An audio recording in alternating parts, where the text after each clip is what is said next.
बिस्मिल्लाहिर्रहमानिर्रहीम। अस्सलाम वालेकुम नाज़रीन, आप यूट्यूब चैनल देख रहे हैं। मैं इमरान खान हूँ। एक प्रोपेगेंडा फैलाया जा रहा है कि लाहौर में इमरान खान साहब रावी पे कोई शहर बनाना चाह रहे थे और उसमें अब ये प्रोपेगेंडा किया जा रहा है कि ये वही सारा प्रोजेक्ट है जो अब डूब रहा है।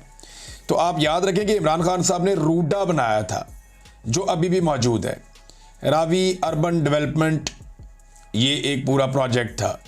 तो ये जो अथॉरिटी बनाई थी इमरान खान साहब ने, और इसने एक नया शहर ऐसी जगह पे बनाना था और बहुत सारी डेवलपमेंट थी। इसमें दरिया को जो है वो झील में कन्वर्ट करना था। बहुत बड़ी बड़ी झीलें बननी थी कि इजाफी पानी वहाँ पे स्टोर हो जाता।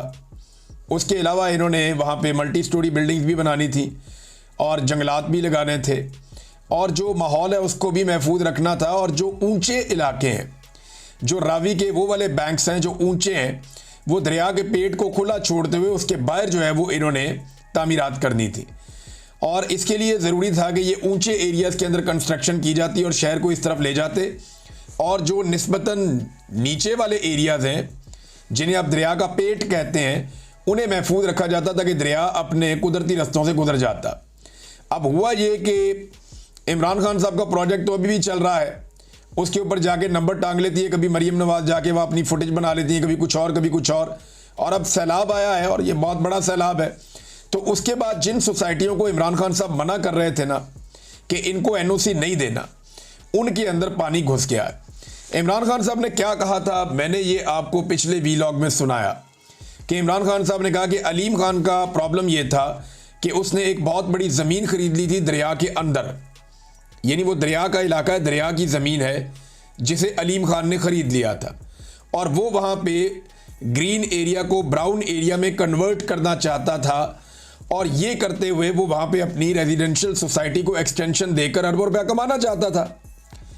ये उसकी ख्वाहिश थी अलीम खान की, लेकिन इमरान खान साहब और उस्मान बुज़दार इस ख्वाहिश के रास्ते में रुकावट बन गए। उस वक्त एक हुआ करते थे SM इमरान साहब, ये इनको वाइस चेयरमैन इमरान खान साहब ने LDA का लगाया था और इन्होंने ये अप्रैल 2022 में कुछ ट्वीट्स करके कुछ चीज़ें बताई थी इमरान खान साहब की हुकूमत ख़त्म होने से चंद दिन पहले। इन्होंने लिखा कि दरिया रावी के बहाव के रास्ते में किसी भी किस्म की तामीरात गैर कानूनी है और अलीम खान साहब वहाँ 300 एकड़ रकबे पर सोसाइटी को मज़ीद फैलाना चाहते थे जिससे शहरियों का जानी और माली नुकसान हो सकता था। कानून के तहत इन्हें वहाँ तामीरात की इजाज़त देना मुमकिन नहीं था। बतौर वाइस चेयरमैन LDA मेरे पास कई बार अलीम खान साहब का खिलाफे ज़ाब्ता रिवर बेड में, ये जो दरिया के अंदर तामीरात की इजाज़त का केस आया जो मैंने प्रेशर के बावजूद मंजूर नहीं किया। इमरान खान की जानिब से, वज़ीर आज़म की जानिब से हमेशा वाज़ेह हदायत रहीं कि मेरिट के ख़िलाफ़ कोई काम ना हो और इस सिलसिले में मुझे हमेशा वज़ीर आज़म की सपोर्ट रही। ये SM इमरान साहब, मैं इन्हें बड़ी अच्छी तरह जानता हूँ, ये बड़े काबिल आदमी हैं और इन्होंने अलीम खान के ख़िलाफ़ ये स्टेटमेंट दिया था कि अलीम खान दरिया के अंदर सोसाइटी बनाना चाहता है और वो हम उसको नहीं बनाने देंगे, क्योंकि इमरान खान साहब ने कहा था कि कानून के ख़िलाफ़ कुछ नहीं करना।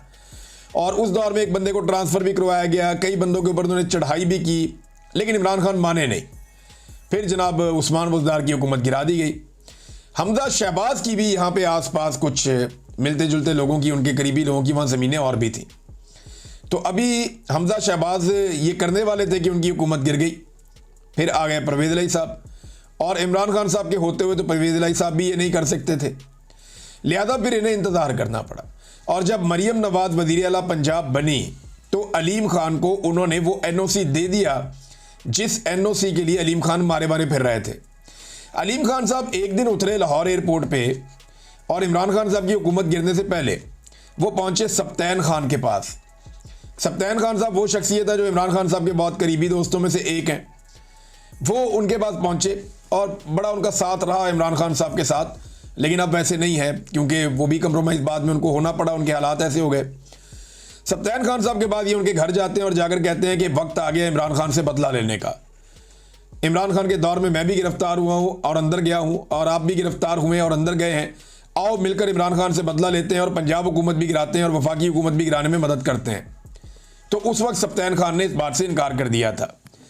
अलीम खान का जो रियल इशू था वो उनकी सोसाइटी थी।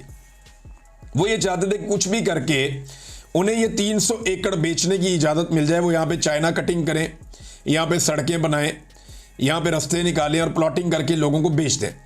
ये ज़्यादातर ओवरसीज़ पाकिस्तानियों को बेचने की कोशिश की गई। अब मरियम नवाज की हुकूमत आई तो उन्होंने हुकूमत में आते ही फौरी तौर पे ये NOC जारी कर दिया अलीम खान को। अलीम खान साहब को NOC जारी हुआ और दरिया के अंदर पूरी एक सोसाइटी बन गई। अब जब भी कभी बारिशें होनी थी या दरिया में पानी बढ़ना था तो उसका नतीजा यही निकलना था। अब मैं हैरान हो रहा था कि गुज़िश्ता 1-2 दिन से अलीम खान दरिया रावी पे क्या कर रहे हैं, उनकी तो ये वजारत ही नहीं है। वो तो फेडरल मिनिस्टर कम्युनिकेशन वो उधर है, लेकिन वो ये सड़कें वड़कें मामला तो पूरे पाकिस्तान के ख़राब हैं। जो ज़्यादा मामला ख़राब हैं वो खैबर पख्तूनख्वा में हुए हैं। अभी चित्राल में बहुत बुरी हालत है, हालत जो है वो गिलगित बल्तिस्तान की आपके सामने है, फिर नीचे बहुत सारे पंजाब के और इलाके। लेकिन ये बंदा रावी पे क्या कर रहा है लगातार 2 दिन से, तो अब बात समझ आ रही है ये बंदा रावी पे क्या कर रहा था। इसके बारे में एक ख़वातीन है कुछ बता रही हैं, ज़रा ये सुने। एक खातून तो बदवाएँ दे रही है, लेकिन ये ज़रा ख़वातीन की आप बातें सुने। उन्होंने क्या क्लेम किया कि रावी के ऊपर इन्होंने कितना बड़ा जुल्म किया, ये सुने ख़वातीन को अब क्या बता रही हैं। अगर हमारा खुशी होता ना, उन्हें पानी नहीं तोड़ने देना था। पार्क व्यू वाले ने पानी तोड़वाया, उसने अपनी स्कीम बचाई, नहीं तो इतना सफेदों तक आ जाता था, पानी पीछे हो जाता था। कभी इधर नहीं आया। अलीम खान उन्हें बंद तोड़वाया अब अपनी सोसाइटी बचाने की। हाँ जी, क्योंकि वो अमीर था ना, हम माड़े बंदे। हमने बच्चों के लिए बनाया अपना, 10 तोले मैंने सोना बेच के बनाया, कर्जा भी उठाया।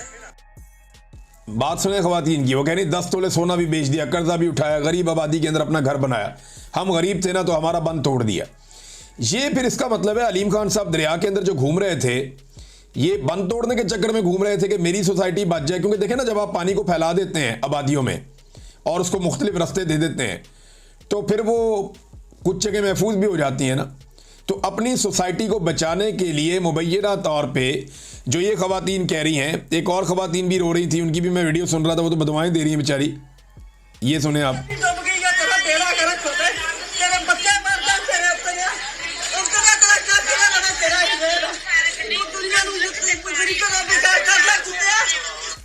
ये खातून जो है वो बुरा भला कह रही हैं, बददुआएं दे रही हैं, इनका भी घर भीग गया और जो इनका घर बह गया। अब ये गरीब लोग हैं, इनके कच्चे मकानात थे, इन्होंने बेचारों ने बड़ी मुश्किल से, किसी ने जेवर बेच के, किसी ने मजदूरी करके, उधार पकड़ के इन्होंने अपने घर बनाए हुए थे। तो इनके बंद तोड़ दिए गए मुबैना तौर पे अलीम खान की सोसाइटी बचाने के लिए। सोसाइटी फिर भी नहीं बची और क्लेम उन्होंने किया जनाब कि हमारी सोसाइटी के अंदर कुछ भी नहीं हो रहा, आप लोग अपनी सोसाइटी के अंदर मौजूद रहें। और फिर जिस तरह उसके अंदर पानी दाखिल हुआ, पहली इतला ये आई कि जब सरकार को पता चला कि ये सोसाइटी डूबने वाली है तो उन्होंने वहाँ पे अनाउंसमेंट करवाई सरकारी बंदे भेजकर। तो उन सरकारी बंदों को इन्होंने डरा धमका के और उनके साथ बदतमीज़ी करके उनको अपनी सोसाइटी से बाहर निकाल दिया। और बाद में ये गर्म भी हो गए कि जनाब इन बंदों को ट्रांसफ़र किया जाए।